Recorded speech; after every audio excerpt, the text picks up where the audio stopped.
Our next speaker is Emma Dorris, who's a molecular biologist based at the UCD Centre for Arthritis Research. And often so much of public and patient involvement, is perceived to being at the symptomatic stage. So I'm really interested in hearing from Emma about how it can play a key role in basic clinical research.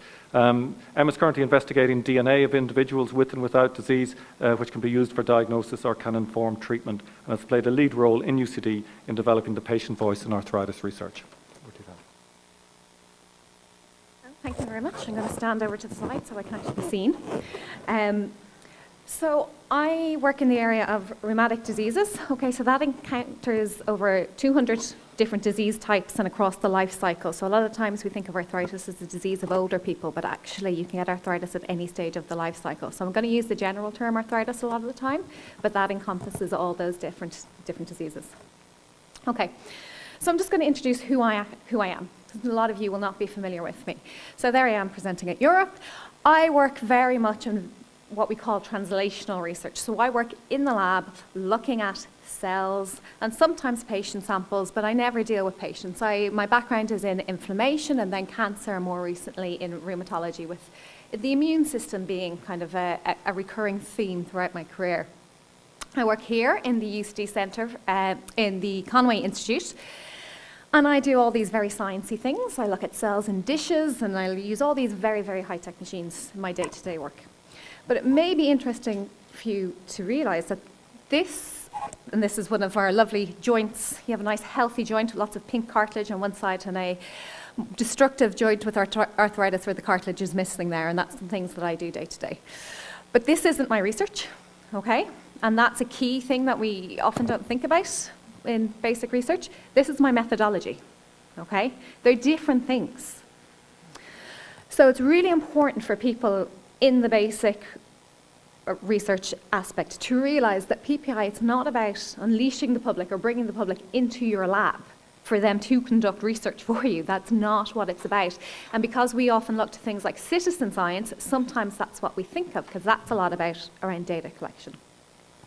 What it's about is increasing the research relevance. And it's by cooperating with people living with disease, and that can enable careful and deliberate study design. And again, I'm not talking about your methodology design, I'm talking about your study design from concept all the way through to knowledge translation, okay? So how can this be done? What do I mean by this? It's about cooperation and involvement for the project goals. So is what you're actually proposing to study, is the bigger context of that, is that relevant in the current situation? It's about better understanding of the project context. Okay, I don't live with a rheumatic disease. I understand the science, I understand the medical literature. I don't understand the day-to-day life of living with the disease. And yet, I say that I am trying to improve treatment. How can I improve treatment if I don't understand the context in which treatment is used? Okay? Better communication to stakeholders. So stakeholders is a term that I hate, but stakeholders kind of encompasses everybody. So anybody who has a stake in my research, which includes everyone, because you're all taxpayers, most of you here anyway, and you contribute, you fund my research, okay? I have a duty to actually make you understand what I do so that you can see whether what I do is a good use of your money. It's about improved research impact. Research impact is a big buzzword at the moment. And as a scientist say, well, I published in a really high impact journal. That is not research impact. Research impact is outside of the academic sphere. So it's about the difference between knowledge production, which is what we often do, and the knowledge use. So it's that translation of what you've produced, this new knowledge that you've generated, actually getting that into use somehow. And this really, really helps to get over that knowledge translation phase. And fundamentally, it's about a reduction in research waste. There's a limited amount of money for research, so we need to make sure that we are spending it appropriately. So, from a very basic point of view, personal point of view, the reason that I involve the public in my research is very, very simple. It's good practice in science. That is the sole reason from my perspective as to why I do it. I'm not a patient advocate. What you could say is that I'm an advocate for open science and for good practice. that, I don't know if any of you recognize that symbol, it's from an open access journal that was set up as a not-for-profit competitor to the big guys like Science and Nature. So some of the researchers here might understand that. But what they also do is that they help promote good practice in research by doing a working group. And through them, I lead an international group of about 50 scientists across the life sciences, not just health sciences, so that we can learn from each other and understand the challenges to involving the public in research so that we can do it better and we can overcome those challenges. This is also known as responsible behaviours in science or responsible research and innovation, and that's what the European Commission do it, okay? That's what they call it, and it's not just related to health research. All areas of research, including technology, every aspect, falls under their RRI, and this was part of Horizon 2020 and actually becoming a bigger part of the next grant funding, okay? So any researchers here, public involvement is growing, it's not shrinking. Okay, I'm going to do something I don't tend to do, which is I'm going to read some quotes because it very much encapsulates why I do this, okay? So, more than ever, people need some understanding of science, whether they're involved in decision making at a national or local level, in managing industrial companies, in skilled or semi-skilled employment, in voting as private citizens, or in making a wide range of personal decisions. Improving the general level of public understanding of science is now an urgent task for the well-being of the country, requiring concerted action from many sections of society, including, most importantly, the scientific community itself. Better overall understanding of science would significantly improve the quality of public decision-making, not because the right decision would be made, but because decisions made in the light of adequate understanding of the issues are likely to be better than decisions made in the absence of such understanding. And that is also true for the converse of that. As a scientist, I need the adequate information to make the best decisions I can about my research, and I can't do that unless I involve the public in my research. And this very radical thinking is from a report from 1985, okay? So this isn't exactly new thinking, it's just we tend to not do an awful lot about it. Okay, big question that we often ask. Should we, as lab-based scientists, involve the public in our research? Are you funded by the public? HRB, IRC, SFI, Enterprise Ireland, charity groups, all public funding? The answer is yes. Then you have a duty to be accountable and transparent with how you spend public money. You probably don't read the terms and conditions of contracts, but you actually do have a duty. But it's also important for you to note that PPI, and it's something we come across, possibly more in the clinical phase, because I work in both, but it's not a way for you to be benevolent to the patients of the public. It's not a way for you to say, I will allow you into my research sphere and show you how brilliant I am. Aren't you very lucky? Okay, it's best practice and it helps you as a researcher and your research by increasing the relevance and impact of your research. And you need to reframe it in that way. It's not that you are being benevolent to the public, it is that they are helping your research. That's the way I always look at it. It's the only reason I do it. I am not a permanent researcher. My ability to pay my mortgage depends on my scientific output and my ability to generate funding. I don't do public involvement because I'm being nice. I do it because it makes my research better. Okay, evidence. We all love evidence. So, there's not a huge amount, mostly because we don't actually measure it a lot of the time. That doesn't mean it doesn't exist, it's just that we haven't measured it a lot. Joanna Crocker's paper from last year about clinical trials showed that PPI interventions increased the odds of a participant enrollment in trial analysis. Okay, so this is probably, in terms of numbers, for those of you who like numbers, probably the hardest evidence that we have. But there is more coming out, and Anton Bovon's there. You'll see these little read guys. They're my recommendations that you should follow up with these. They have the Centre of Excellence on Partnership with Patients and the Public have a lot of evidence-based literature around public involvement. Now, most of it is more in the health and social sphere, but I find it useful. Okay, and there's various other ones there. Okay. So, involvement. Important thing to note, because we do get confused in lab research when we're just starting out. It doesn't include the use of people and participants as subjects. Okay, so it's not, you know, the subjects in your trials or in your research. which is an incredibly important part of research. So anyone who has donated a sample to research, I can't do my research without it. So that's a really, really important contribution to science, and I'm really, really thankful that you do that. It's just that that's not what I'm talking about in involvement, so I don't want to be any way belittle that because it's incredibly important. But involvement does not provide data for individual research projects. So if what a person tells you, if you're using that to report on it as data, then you're not using them as a knowledge, you're not using them in a cooperative manner. That's a data provider, and there are ethical implications around that, and that's the really important part that I want to get. So sometimes we think, we've done all this work in involvement, we've got all this really good information, let's do something with it.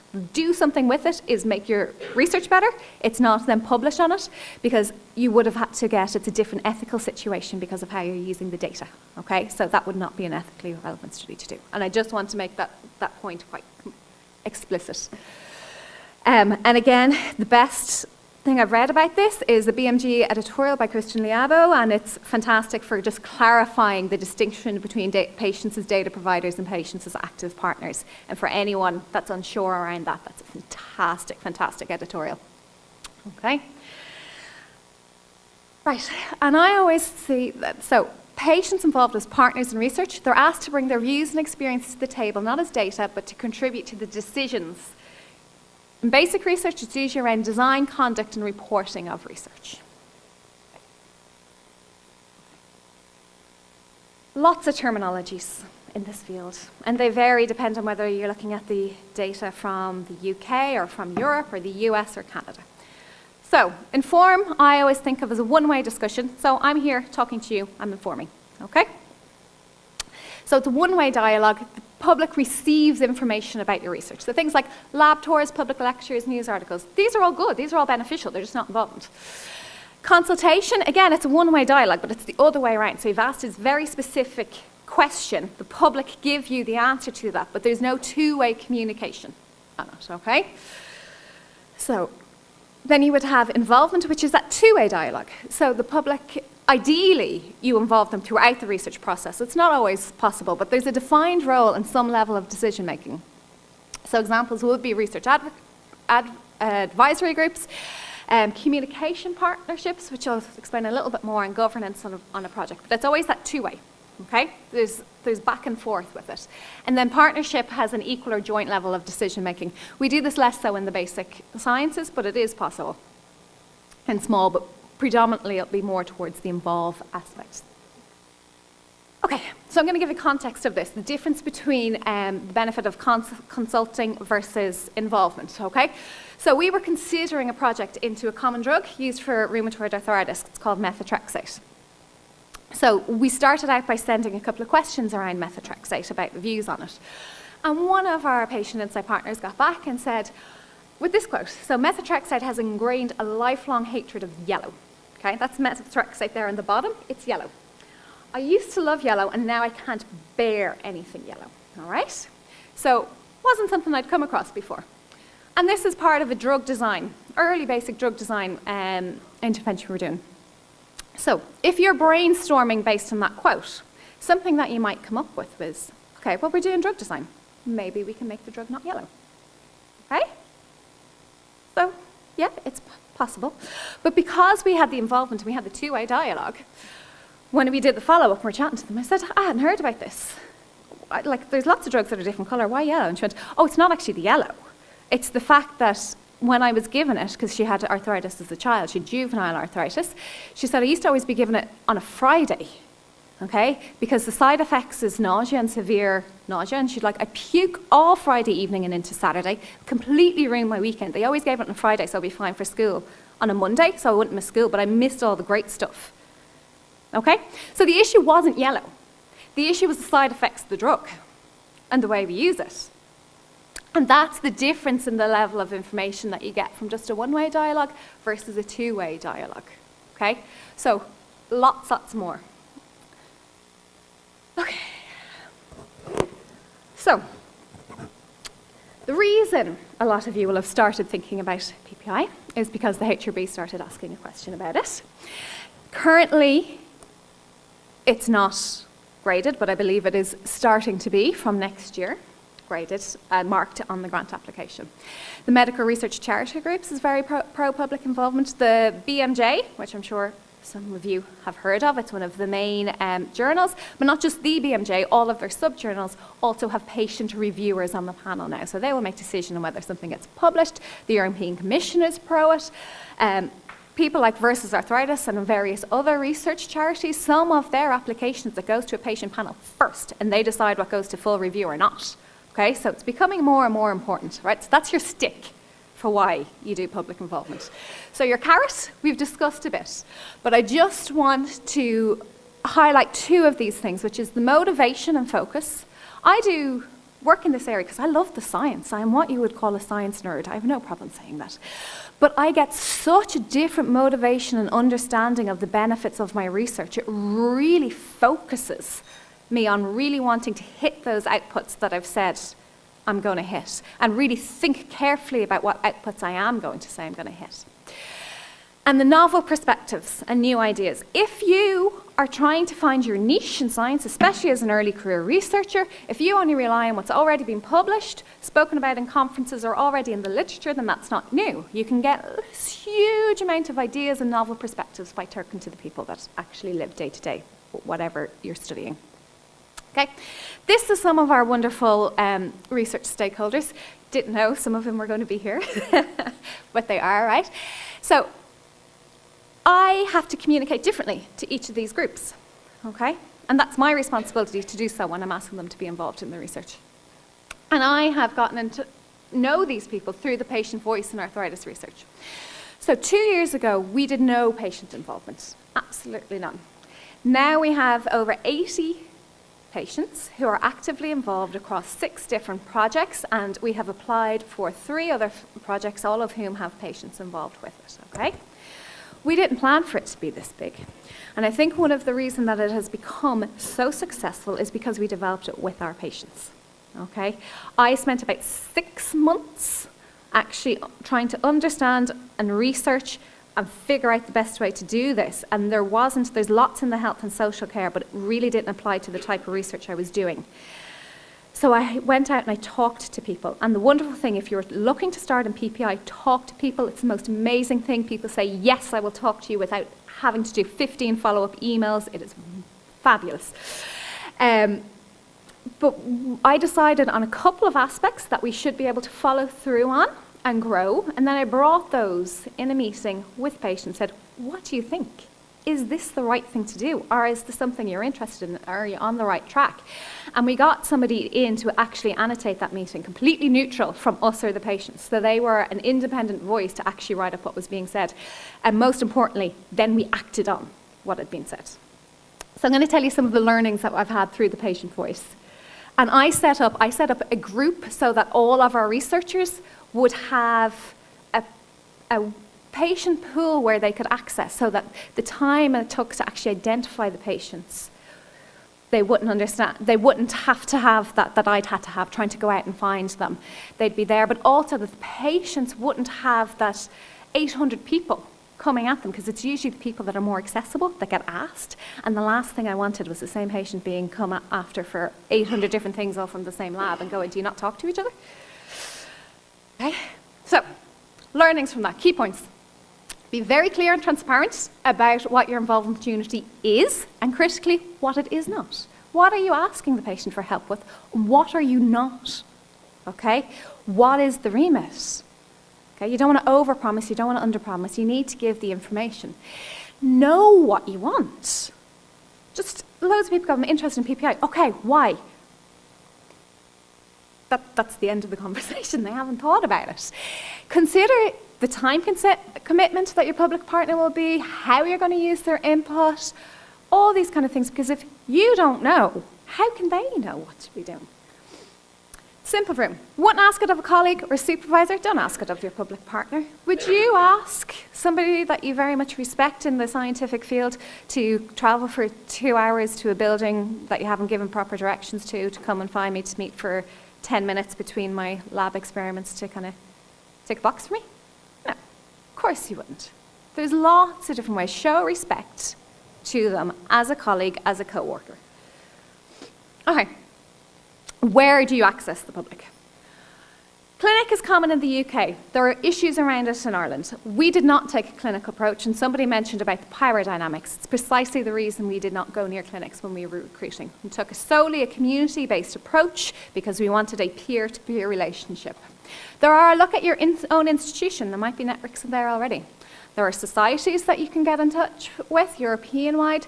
I pose you have the most wonderful, extraordinarily just fabulous. If you can link him with an IPOSI trained patient, you're going to have a patient expert there is the thing. So, but it's a good way to start, okay? It's a good way to start because they already have some knowledge about what they're doing, even if you don't have knowledge about what they're doing.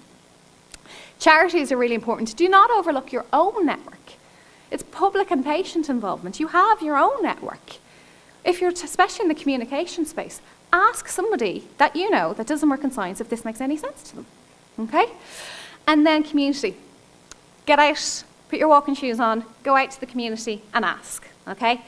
When we were setting up this, I sent loads of emails and sat back and nobody replied. The only way I was able to get people on board was by actually going out into the community and talking, which is not something I very particularly like. I'm not a social butterfly, but I got out, I went to men's sheds, I went to community events, I circulated things through the church flyers, I went in anywhere that would have me. I just went out and introduced myself and not much more than that. Okay, so often the view of, this is not my view, but often the view of people is that the biggest challenge of science is the scientists, okay, and how we communicate. So it's your responsibility to make your research accessible. We in the basic lab-based science, we're very lucky. We're okay. We can say, I'm new to this, I don't understand what it's like living with disease. When you work in a clinical setting, it's much more difficult because there's an expectation because you work face-to-face with patients that you understand it more. We really have such a benefit on this that we can go, you know, tell me, and people are okay. Yeah, there's no expectation that we should know. 3 F's, feedback, follow through, and frequency. How are you going to feed back the patient involvement to them? How are you going to tell them what you did with the involvement? Make sure you follow through, okay? And don't promise to do things that you're not going to. If you say you're going to do it, do it. And the frequency by which you talk to people. Having a 4-year gap isn't appropriate, okay? Tell them when you're going to follow through and then do it. Okay, we're short for time, but just to say this is some of the communication methods that we use. Newsroom is a newsletter we set up in response to our patients. It's researcher and patient produced, so all the researcher pieces are reviewed and edited by patients to make sure that they're accessible, okay? So not only do the patients find information about what's going on, the researchers get feedback on their comms. This is actually work that I do with Cure, which is a uveal melanoma. It's a rare eye disease, and I work with them in helping. This poster wasn't presented at a scientific conference, it was presented at a patient conference to show the benefit the patients had on the researchers and to clearly show to patients how beneficial it is for them in the hope that they would continue to help us. Simple things about making just your research more accessible, more open. So this isn't directly an involvement, but it's part of our trying to be part of the community, being in society. My own research is characterizing a gene that nobody knows what it does, and human genes are based on function. So if it doesn't have a known function, it doesn't have a full name. My research found the function of a gene, and we were in an amazing opportunity where we got to have a say in what that gene was called. So we opened it as a public vote because we were funded by the public, and you said, this was so exciting for us. We were like giddy little school children, and we wanted to share that with our community that we worked with. Okay, I know I'm really short in time, so I'm going to fly through this. We have patients on interview panels, okay, for our postdoctoral researchers. You want to find out whether somebody wants a job or somebody wants this job. Have a patient on board. It will tell you, even if everybody is on a scientific, equally there on scientific, those questions about why is this important to patients will tell you absolutely who just wants a job and who is interested in that specific project. We have patients on funding applications with remits and knowledge exchange. We have patient mentors that come in around our communications and help us and teach us around it. Our steering committee, we completely reformatted our centre so that our steering committee of 10 has 3 patient representatives. That's a third of the voting power, so they're involved in all aspects of our governance, and this is all within the last 2 years. Okay, just to note, we have a research conference that's completely open to the public and conducted in lay language. And this workshop here was developed specifically for us by 2 of our patients who also happen to be communication experts. And that's an important thing, okay? They're not just patients, they're people with huge amounts of skills and benefits to you as well. Okay, so I'm going to fly through this and I'm going to completely skip the evaluation part of it and just go to the summary. Okay, 250 billion per year globally on biomedical research. We have a duty. We have a duty to be responsible for how we spend that money. Science is a public good. It is part of society, not aside from society. And at a very basic level, the public are a primary source of information. Why would you go to a secondary source? You wouldn't do it in any other aspect. So why would you go to a secondary source when you have a very willing and knowledgeable primary source right there? It's your responsibility to make your research accessible to the public. If anyone tells me they're going to dumb down their research, I will be just so angry with you. You keep your concepts and you make it accessible. You change your language. It's really important. It's not about dumbing down, it's about making it accessible. And we have a duty. Okay, last thought, I'm going to leave it up there. The public funds research in the hope it'll improve the public good. That includes lab-based research. Can you really improve the public good if you don't account for the public experience?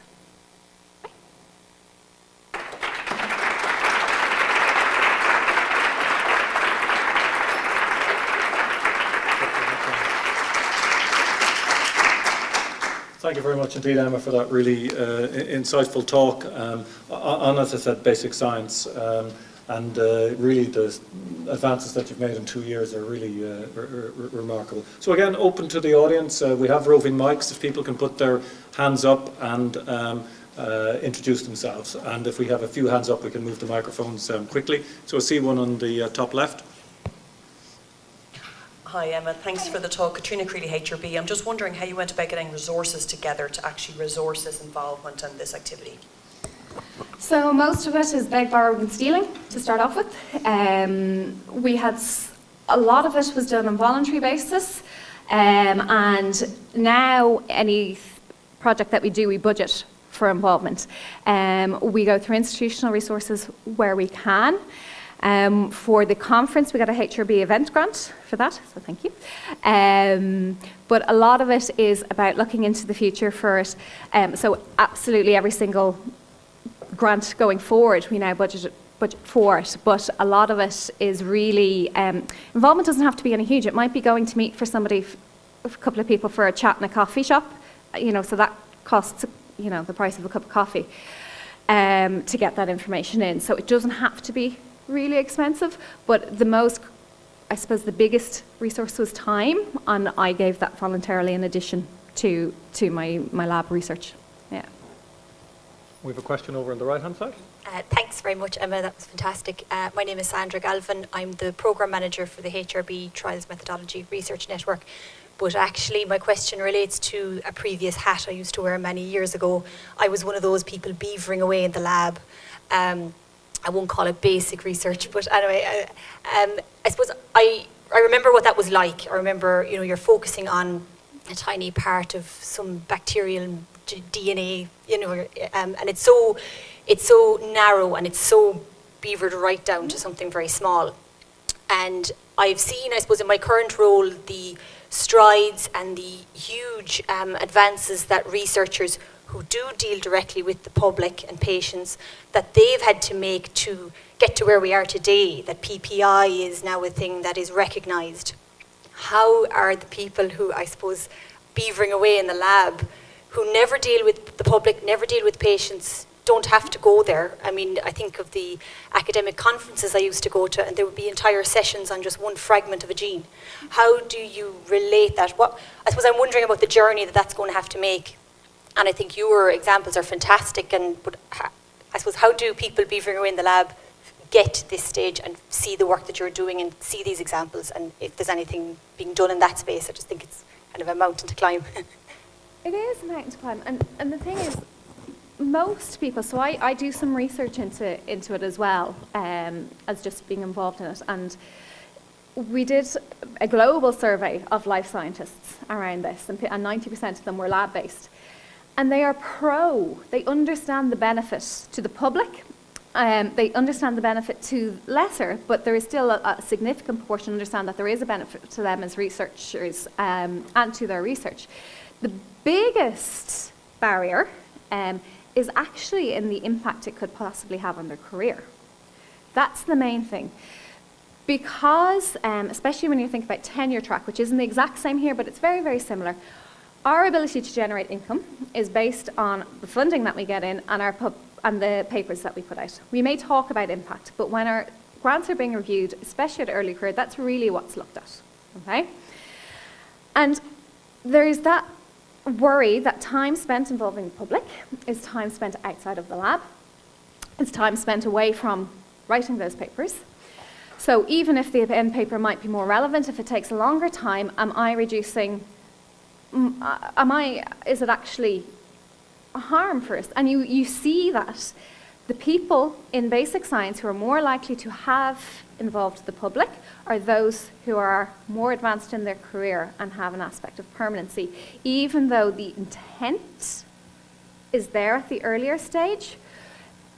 The system is not in place to allow them a lot of the times to do that. They allow engagement but not involvement, and therefore there's a big dearth of people who have fabulous ideas who really don't, because of the systematic setup of science, have the opportunity to do that. So any of the things that we've run with basic scientists have been phenomenal. We get lots there, they're really interested, and they come out with a lot of it, and often they'll continue it. It's whether they're given the opportunity to do that or not is a big question. Yeah. Thanks, Emma. And I know there are lots of other questions, but just in the sake of time, I think we just need to move on. So just two quick reminders. Do sign up for a parallel conversation if you haven't done so already, or come back here for the lightning talks. We do have feedback sheets, and I know some people will be leaving early, and that's the whole idea of the conference, is to dip in and dip out. So if you are leaving early, please fill up the sheet as well. So tea and coffee is now served in the foyer, and we'll break for that. And perhaps we might just thank our two speakers who will be available during coffee as well.